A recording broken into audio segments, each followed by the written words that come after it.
C'est où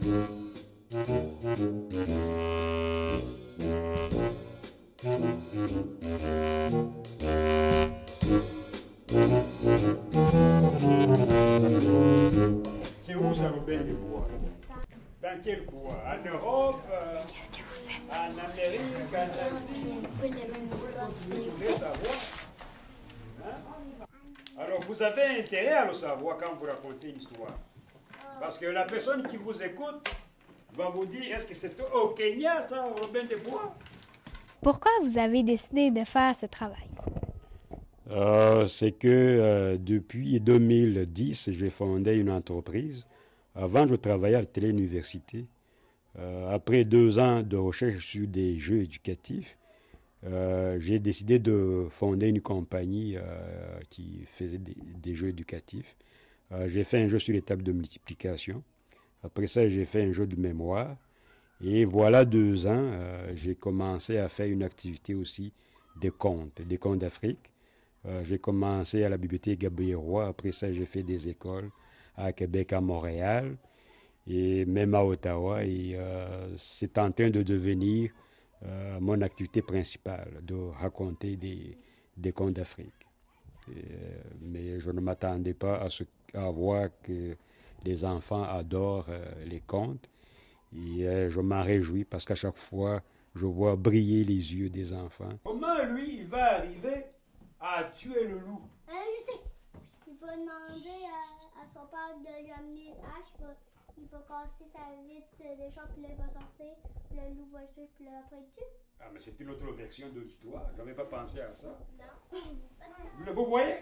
Pourquoi arriver à la fin, avant? Avec la pile dans l'œil du loup. Est-ce que vous comprenez? Ça prend des actions. Quel genre d'histoire vous racontez aux jeunes? Ce sont des histoires qui véhiculent des valeurs morales. Qu'est-ce qu'il faut faire, qu'est-ce qu'il ne faut pas faire. Mais plutôt que de faire des discours, mais on raconte une histoire. Et puis à la fin de l'histoire, mais la leçon de morale va être clairement comprise par les jeunes. C'est où que vous trouvez votre inspiration de toutes ces belles histoires? C'est dans les traditions africaines. Mais moi-même, quand j'étais petit, à l'âge de 4-5 ans, là, je racontais des histoires. Et là, je m'inspire des traditions africaines. J'ai des contes du Sénégal, du Togo, du Rwanda. Mais à chaque fois, il faut quand même les adapter pour les enfants du Québec. Qu'est-ce qui vous a poussé à faire cette carrière? Je pense que c'est mon histoire personnelle. Pour la question des contes, c'est que moi, quand j'étais petit, j'aimais beaucoup raconter des histoires. Et puis mon premier public, c'était mon père. Évidemment, lui, il adorait mes histoires.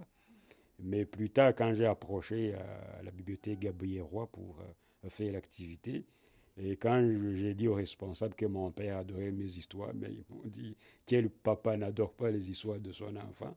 Mais ils m'ont fait faire un essai. Et quand j'ai passé l'essai, ils ont dit que j'avais un potentiel pour faire ce travail. Et ça m'a encouragé à continuer, mais au fond, je puise dans l'expérience passée. Merci beaucoup pour vos questions. C'est moi qui vous remercie pour l'entrevue. Merci beaucoup de nous avoir accueillis ici. Merci de nous avoir accueillis. Moi, j'ai bien aimé venir ici. Bye!